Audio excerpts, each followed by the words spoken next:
출애굽기 28장 1절에서 14절까지입니다.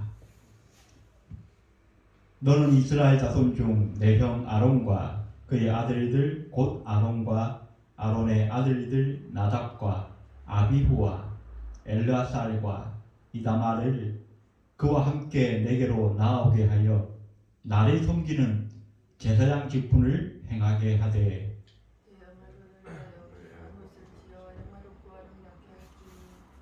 너는 무릇 마음에 지혜 있는 모든 자 곧 내가 지혜로운 영으로 채운 자들에게 말하여 아론의 옷을 지어 그를 거룩하게 하여 내게 제사장 직분을 행하게 하라. 그들의 지을 옷은 이러하니 곧 흉배와 애국과 겉옷과 반포 속옷과 강과 띠우라. 그들이 내 형 아론과 그 아들들을 위하여 거룩한 옷을 지어 아론이 내게 제사장 직분을 행하게 하라. 그들이 쓸 것은 금실과 청색, 자색, 홍색 실과 간에게 꼰 배실이니라.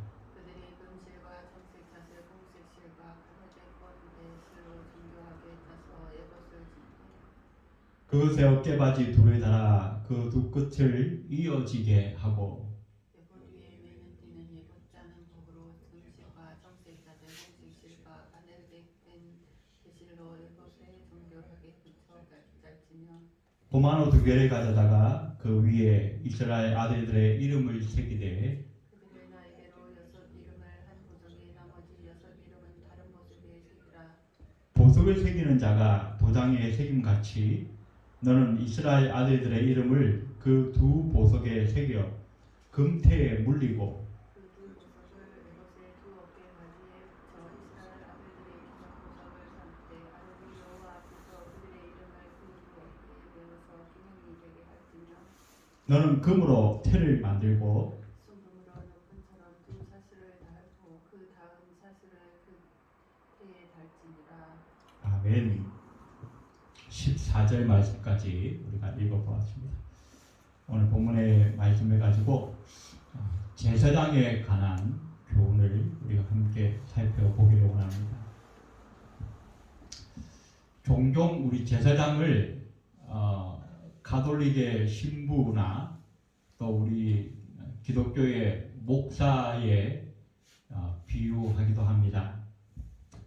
지금도 가톨릭에서는 그 미사를 제사의 의미로 봅니다. 그래서 그 제사를 집행하는 사람, 그 제사를 관장하는 사람, 그런 의미로 신부나 주교들을 사제라고 부릅니다. 그래서 라틴어에서도 알터 크리스투스 그런 단어를 썼는데 이 단어는 직역하면 또 다른 그리스도, 제2의 그리스도 그런 의미를 가지고 의역을 하게 되면 그리스도의 대리자이다. 그렇게 사제를 칭하고 있는 것을 보게 됩니다. 그러나 신약 성경이 이 제사장, 특별히 대제사장이라고 하는 이 칭호에 대해서는 두 가지 의미로 우리에게 교훈을 주고 있는데, 첫 번째는 대제사장은 바로 예수 그리스도이시라는 사실을 성경은 우리에게 말씀해 주고 있습니다. 히브리 3장 1절에 보니까 그러므로 함께 하늘의 부르심을 입은 거룩한 형제들아 우리의 믿는 도리의 사도시며 대제사장이신 예수를 깊이 생각하라 라고 말씀하고 있습니다. 예수 그리스도가 우리의 믿는 도리의 사도시며 대제사장이라 그렇게 말씀하고 있습니다. 우리가 그 로마서에서 사도라고 하는 단어를 우리가 그때 살펴보았죠. 사도는 하나님으로부터 보내심을 받은 자 그런 의미를 갖고 있습니다. 그리고 대제사장은 뭡니까? 이스라엘 백성들의 모든 죄와 허물을 짊어지고 1년에 한 번씩 하나님 앞에 나아가서 그 죄의 문제를 해결받는 사람입니다. 그래서 우리 예수 그리스도는 하나님으로부터 보내심을 받았고 우리 인류의 모든 죄를 대신 짊어지시고 하나님 앞에 나아가 그 죄를 해결하신 분. 그래서 참된 인간과 하나님 사이에 진정한 중보자가 되시는 분이시라고 성경은 우리에게 말씀해 주고 있습니다.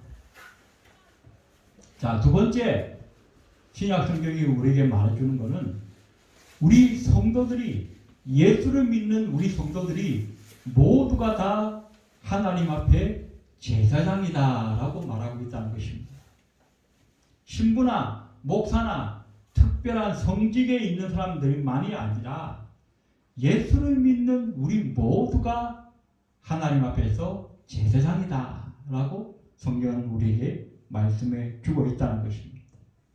그래서 이 두 가지 관점을 우리는 먼저 염두에 두고 우리가 성경을 묵상해야 할 것입니다. 자, 구약에서 일반적으로 제사장들을 말할 때는 아론의 제사장직을 의미합니다. 그리고 오늘 본문에 보면 그 아론과 함께 그의 후손들이, 그의 자손들이 하나님 앞에 제사장들로 섬기게 될 것이다 라고 말씀을 하고 있습니다. 그래서 이들은 성전에서 수종 드는 일을 하면서 또한 영적인 일, 또 하나님 앞에 제사하는 거룩한 일에 동참하였던 것을 우리는 알게 됩니다.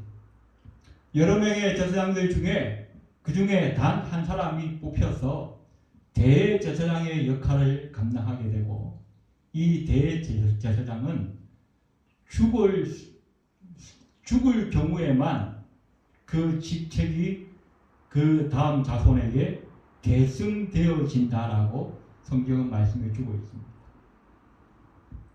유대 역사가 요세푸스에 의하면 아론부터 예수님 당시에 그 대제사장이었던 가야바에 이르기까지 총 한 80명 가까이 되는 대제사장들이 이스라엘 역사에 있었다라고 기록한 것을 우리는 보게 됩니다. 자, 오늘 본문으로 돌아와서 28장과 29장에는 제사장의 자격과 여러 역할들에 대해서 말씀을 하고 있습니다. 오늘 우리는 이 본문을 통해서 제사장이 어떠한 자격이 있는지, 어떠한 자격으로 뽑혔는지, 또 제사장이 어떤 역할들을 했는지 간단하게 좀 살펴보면서 은혜를 나누려고 합니다. 자, 첫 번째로 이 제사장의 자격은 무엇보다도 하나님으로부터 부르심을 받았다는 것입니다. 제사장은 그 어떠한 조건도 없어요.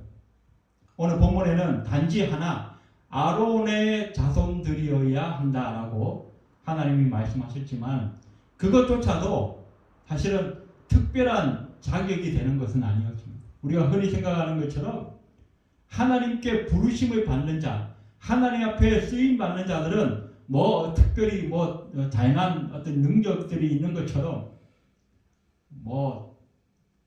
지혜가 있거나 큰 남들이 하지 못하는 그런 지식이 있거나 특별한 능력이 있는 것처럼 우리가 오해하는 경우가 있습니다.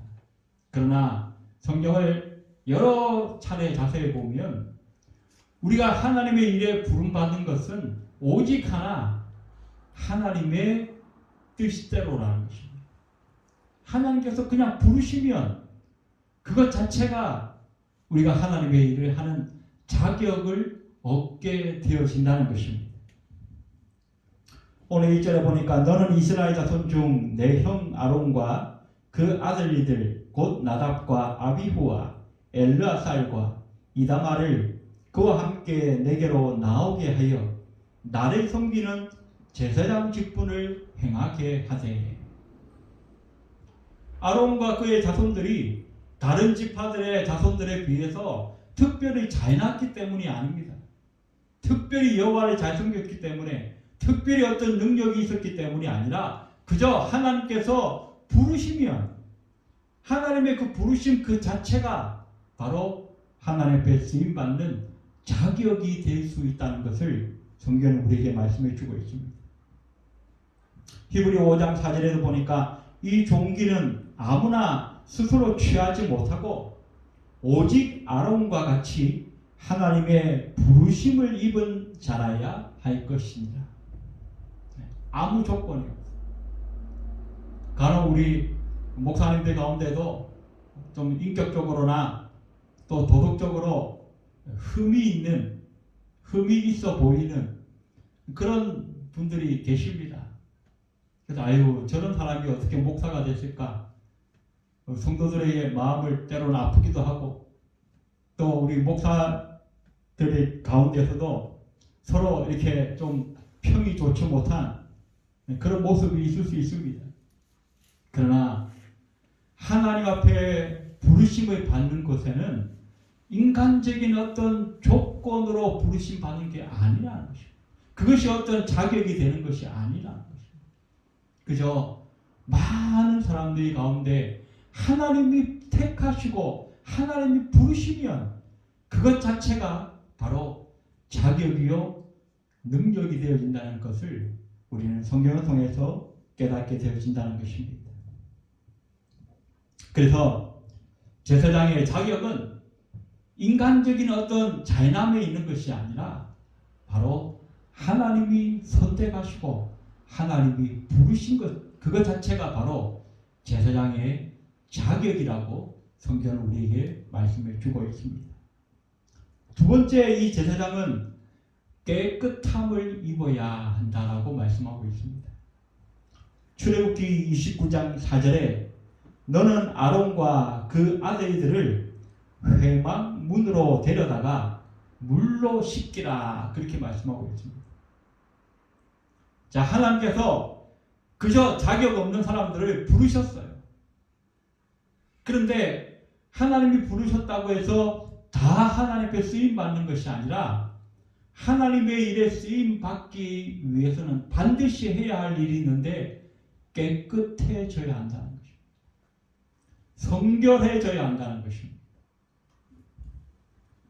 우리가 성경 역사를 보면 또 교회 역사를 보면 그 어떤 사람도 하나님 앞에 쓰임 받은 사람들은 모두가 다 하나님 앞에 성결하지 않은 사람은 없다는 것입니다. 자, 하나님께서 모두를 부르신다라고 말씀합니다. 특별한 인간적인 자격이 없어도 하나님의 그 부르심과 하나님의 그 선택 그 자체가 자격이라고 말씀드렸습니다. 그런데 하나님이 임의로 부르셨는데 부르셨다고 해서 다 쓰임 받는 건 아니라는 것입니다. 쓰임 받는 사람은 반드시 그 쓰임 받기 전에 먼저 있어져야 할 일이 있는데 그것은 바로 하나님 앞에서 깨끗해야 한다. 성결해져야 한다는 것입니다. 자, 이렇게 구약의 제사장들은 물로 씻김을 받았는데 그럼 우리 신약의 제사장인 우리들은 어떻게 깨끗해지는가? 오늘 성경은 말합니다. 에베소 5장 26절에 보니까 이는 곧 물로 씻어 말씀으로 깨끗하게 하사 거룩하게 하신다라고 말씀하고 있습니다. 시편 119편 9절에도 우리가 잘 아는 말씀이 있습니다. 청년이 무엇으로 그의 행실을 깨끗하게 하리까 주의 말씀만 지킬 따름이니이다. 구약의 제사장들은 물로 씻어서 육체적인 깨끗함, 육체적인 성결함으로 하나님 앞에 나아갔지만 우리 신약의 제사장들은 말씀을 통하여 우리의 영혼이 먼저 하나님 앞에 깨끗함을 입어야 한다는 것입니다. 그리고 나아갈 때에 하나님께서 우리를 사용하시고 하나님께서 우리를 하나님의 일에 동참시키신다는 사실을 성경은 우리에게 말씀해 주고 있습니다. 그래서 제사장들이 하나님 앞에 쓰임받기 위해서는 먼저 성결해져야 한다라고 성경은 말씀해 주고 있습니다. 세 번째, 이 제사장은 성령으로 채움받고 거룩한 예복을 입어야 한다라고 말씀하고 있습니다. 오늘 3절에 보니까 너는 무릇 마음에 지혜 있는 모든 자 곧 내가 지혜로운 영으로 채운 자들에게 말하여 아론의 옷을 지어 그를 거룩하게 하여 내게 제사장 직분을 행하게 하라. 부르심을 받고 물로 씻어 깨끗한 그 제사장이 성령으로 채움받고 거룩한 옷을 입게 될 때에 비로소 멋지고 훌륭하고 아름다운 제사장의 모습으로 하나님 앞에 설 수 있다는 것입니다. 겉만 아름다운 것이 아니라 속도 아름답고 또 그 속과 겉이 함께 아름다운 멋을 낼 수 있는 그 영적인 멋, 그것을 우리 제사장들은 가지고 있어야 한다는 것입니다. 자, 신약 성경에는 우리 그리스도인들을 향하여서 주님께서 성령의 충만을 부어주실 때에 하늘로부터 옷 입혀짐을 기다리라 라고 말씀하고 있는 것을 보게 됩니다. 누가복음 24장 49절에 보니까 볼지어다 내가 내 아버지께서 약속하신 것을 너희에게 보내리니 너희는 위로부터 능력으로 입혀질 때까지 이 성에 머물라. 마치 구약의 제사장들이 하나님 앞에 나아갈 때에 하나님의 일을 감당하게 될 때에 거룩한 예복을 입었던 것처럼 우리 신약의 제사장들은 성령의 능력으로 옷 입어야 한다는 것입니다. 오늘 우리 시대는 사실은 우리의 그 신앙생활 자체가 성령 충만하지 않으면 하기 힘든 거예요. 세상에 너무나 죄가 많고 너무나 혼란스럽고 너무나 유혹거리들이 많고 또 우리가 정말 성령 충만하지 않으면 우리를 낙심케 하고 우리를 절망케 만드는 사건들이 우리 주변에 많이 일어나고 있습니다. 그래서 우리가 이 신약의 제사장들로 온전한 역할을 감당하며 살아가려면 반드시 이 성령의 옷을 입어야 한다. 우리가 성령이 충만하게 되면 두 가지 우리 마음에 선한 욕심이 일어나게 됩니다. 첫 번째는 무엇보다도 복음에 대한 열정이 일어나게 되는 거예요. 우리가 흔히 우리 한국 교회 사람들은 성령 충만하다 그러면 막 신령한 방언을 하고 막 환상을 보고 기적이 일어나고 막 그런 것들만 생각하는 경우들이 많습니다. 그러나 성경을 자세히 보면 진정한 성령의 충만은 바로 복음에 대한 열정으로 이어졌던 것을 성경은 우리에게 말씀해 주고 있습니다. 최초의 성령 충만 사건, 바로 우리가 사도행전에서 보는 오순절 사건 아닙니까? 그 오순절 제자들에게 왜 성령이 충만했는가? 그것은 바로 복음이 편만하게 증거되기 위함이었다는 것을 성경은 우리에게 말씀해 주고 있습니다. 그래서 우리도 이 신약의 제사장으로서 온전한 역할을 감당하며 살아가려면 성령의 옷을 입어야 되는데 그 성령의 옷을 입고 우리가 무엇 해야 하는가? 바로 복음의 사도가 되어져야 한다는 것입니다. 또 한 가지 이 성령 충만할 때 우리에게 일어나는 선한 욕심 하나는 하나님의 말씀을 더 사모하고 그 말씀대로 살고 싶은 욕망이 우리 가운데 불같이 일어난다는 것입니다. 밖으로는 복음 전도에 대한 열정이 일어나고 속으로는 내가 정말 주님을 닮아가야겠구나. 내가 정말 하나님 말씀을 더 순종하며 더 하나님을 사랑해야겠구나라고 하는 이런 선한 욕심들이 우리 가운데 불같이 일어나서 우리에게 주어진 이 제사장의 직분을 온전히 감당하게 되어진다는 것입니다. 그래서 이 제사장이 하나님 앞에 나아갈 때는 꼭 거룩한 예복을 입었던 것처럼 우리 신약의 제사장들은 반드시 성령의 옷을 입어야 한다라고 성경은 말씀을 주고 있습니다. 또 한 가지가 있는데, 네 번째로 제사장은 타인의 연약함을 수용하고 용납할 줄 알아야 한다는 것입니다. 조금 다르게 말하자면 타인의 연약함과 그 아픔을 공감할 수 있어야 한다는 것입니다.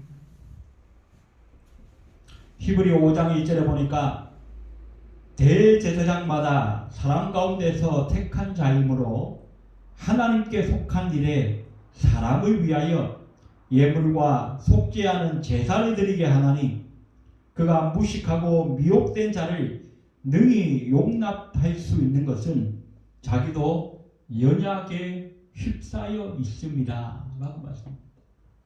말씀이 조금 어려운 것 같지만 쉽게 말씀드리자면, 자, 제사장은 사람들의 죄와 허물과 또 그들의 연약함을 짊어지고 하나님께 나아가는 자라 그렇게 말씀드렸습니다. 또 때로는 이 제사장들은 사람들의 그 문제와 고난과 그 아픔을 짊어지고 하나님 앞에 나아가서 하나님 이것 좀 해결해 주십시오. 하나님 앞에 기도하는 사람 아니겠습니까? 그런데 정말로 그 사람의 마음, 그 사람의 아픔, 그 사람의 그 고통을 내 것처럼 여기지 못한다고 한다면 과연 이 제사장이 정말로 간절한 마음으로, 정말로 진실된 마음으로 하나님 앞에서 그 일을 감당할 수 있느냐 하는 것입니다. 우리가 신앙생활을 하다 보면 서로 기도 부탁을 할 때가 있습니다. 아유 목사님, 아유 사모님 이것 좀 기도해 주세요. 내가 이것 때문에 요즘 힘들어요. 우리가 서로 기도해 줍니다. 그런데 어떤 때는 정말 그 사람의 마음이 내게 와닿아져서 그들의 아픔과 고통이 정말 내 것인 것처럼 내가 정말 가슴 아파하면서 내가 정말 눈물 흘리면서 기도할 때가 있습니다.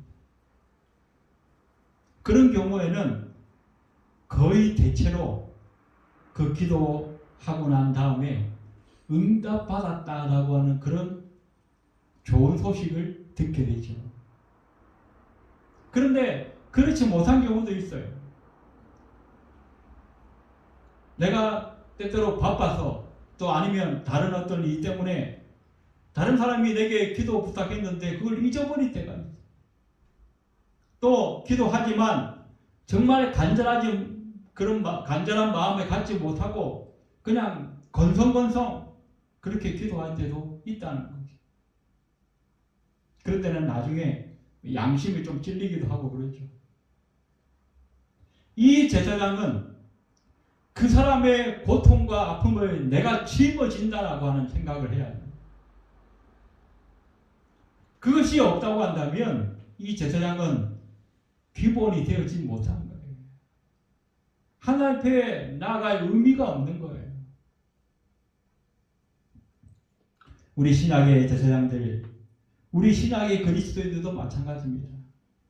우리가 제사장의 직분을 제대로 감당하려면 우리는 늘 주변 사람들의 고통과 아픔을 향해서 마음이 열려 있어야 합니다. 그리고 그들의 아픔과 고통을 공감할 수 있는 그런 능력들이 있어요. 그래서 그것을 내가 짊어지고 하나님, 이 사람의 아픔, 이 사람의 이 고통, 이 사람의 이 문제 하나님 해결해 주세요 라고 기도할 수 있는 저와 여러분이 되어야 할 줄로 믿는 것입니다. 마지막으로 이 제사장에게는 절대 순종이 요구되어졌습니다. 절대 순종. 히브리 10장 9절에 보면 이런 말씀이 있습니다. 그 후에 말씀하시기를 보시옵소서 내가 하나님의 뜻을 행하러 왔나이다 하셨으니, 우리의 대제사장이신 예수님께서는 하나님의 뜻을 행하러 이 세상에 오셨고 또 그 모든 뜻을 온전히 다 이루었다라고 말씀합니다. 조금 다르게 말하자면 우리 예수님께서 하나님의 뜻 앞에 온전히 순종하셨다는 것입니다. 앤드류 머레이라고 하는 사람은 이런 말을 했습니다. 우리 그리스도인들은 구원받고 그리스도인이 되는 그 순간부터 순종의 학교에 입학한 것이다. 그래서 우리 신앙생활이라고 하는 것은 하나님께 순종하는 것을 배우는 거예요. 하나님의 말씀에 순종하는 것을 훈련하는 거예요.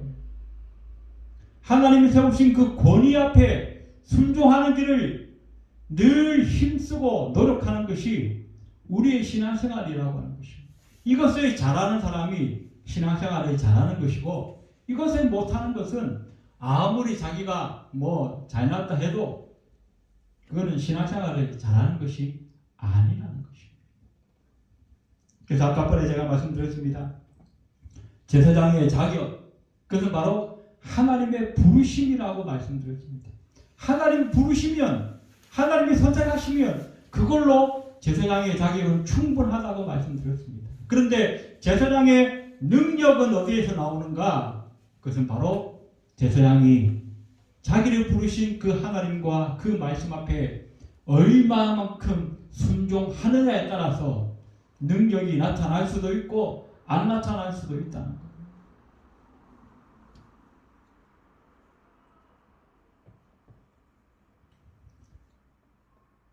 이제 말씀을 정리하겠습니다.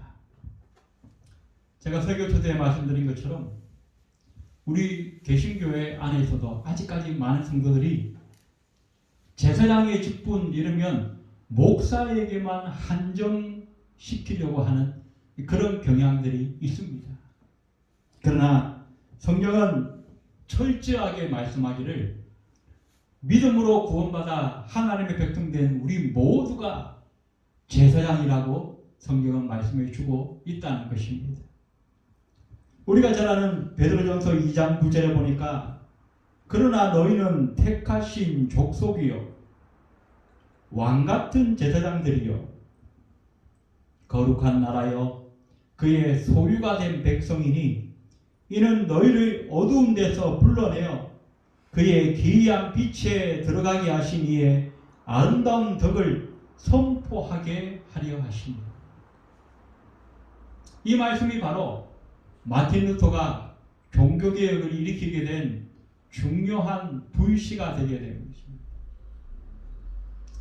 그 당시에 카톨릭, 지금도 뭐 카톨릭에서는 그렇습니다만은 사제, 신부, 주교 이런 사람들만 하나님과 교통하고 일반 성도들은 이 사제를 통하여 하나님께 나아갈 수 있는 것처럼 중간 다리를 만들어 놓았어요. 필요 없는 장벽을 만들어 놓았어요. 그래서 종교개혁이 있기까지 모든 그 가톨릭 교회의 성도들은 성경을 제대로 읽지도 못하고 듣지도 못하고 알지도 못해요. 그저 사제가, 신부가 그 미사 시간에 몇 마디 읊조리는 것, 그게 다였어요. 그리고 성경을 함부로 번역하지도 않았어요.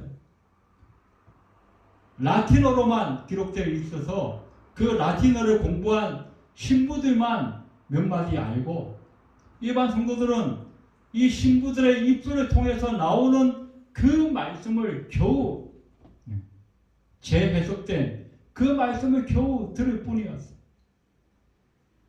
그러니 어떻게 해요? 신앙이 제대로 된 신앙이 될 수가 없어요.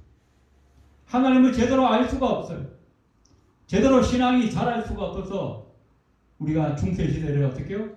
흑암의 시대라 그렇게 말하고 있는 거예요. 그러나 이제 마틴 루터가 신약 성경을 보면서 또 구약 성경을 보면서 어디 이 사제만 제사장들만 하나님께 나아가는 그런 교리가 어디에 있느냐? 성경은 분명히 우리 모두가 다 하나님 앞에 나아갈 수 있는 제사장들이다라고 말합니다. 그래서 우리 주님께서 십자가에 죽으실 때에 그 성전의 휘장이 위에서 아래로 갈라져서 제사장들뿐만 아니라 모든 이스라엘 백성들이 다 하나님의 지성소에 직접 나아갈 수 있는 길이 열려졌다라고 말하고 있지 않습니까? 그래서 이제는 우리 모두가 다 하나님 앞에 직접 나아가고 하나님의 말씀을 직접 들을 수 있고 또 우리가 하나님 앞에 직접 기도할 수 있는 제사장들이라는 것입니다. 그것이 바로 마틴 루터가 말했던 만인 제사장 설교입니다. 교회가 진정 하나님께서 기뻐하시는 교회가 되기 위해서는 이 제사장들이 자기가 제사장인 것을 깨달아 알고 제대로 역할을 하고 감당할 수 있어야 한다는 것입니다. 그러면 우리가 모두가 다 제사장인데 우리가 어떻게 해야 되는가? 우리가 직접 하나님 앞에 나아갈 수 있다. 그런데 직접 나오지 못하는 사람들의 죄와 허물과 연약함을 우리가 짊어지고 하나님 앞에 나와야 한다는 것입니다.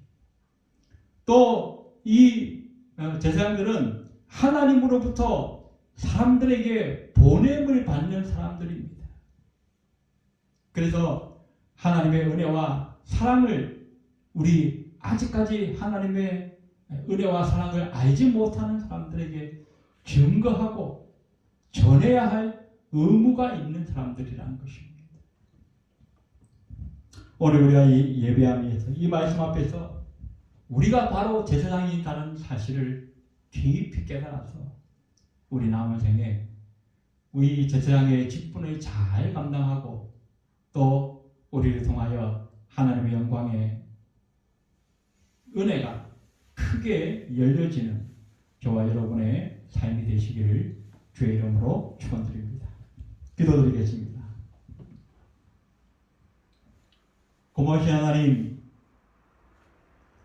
예수 그리스도의 희생과 피로 말미암아 우리 모든 구원받은 백성들이 하나님 앞에 제사장으로 부름받은 사실을 성경은 우리에게 말씀해 주고 있습니다. 이 제사장의 역할을 잘 감당할 수 있도록 성령으로 옷 입혀 주시고 또한 이 직분을 잘 감당할 수 있도록 능력으로 더하여 주셔서 날마다 복음의 문이 크게 열려지게 도와주시고 또 하나님 말씀 안에서 날마다 우리가 성결하여져서 우리에게 주어진 직분 잘 감당하여 하나님의 영광 드러내는 모든 제사장들이 다 될 수 있도록 주께서 축복하여 주시옵소서. 예배를 마치고 돌아가는 발걸음 위에도 함께하여 주옵소서. 예수님의 이름으로 간절히 기도드리옵나이다. 아멘.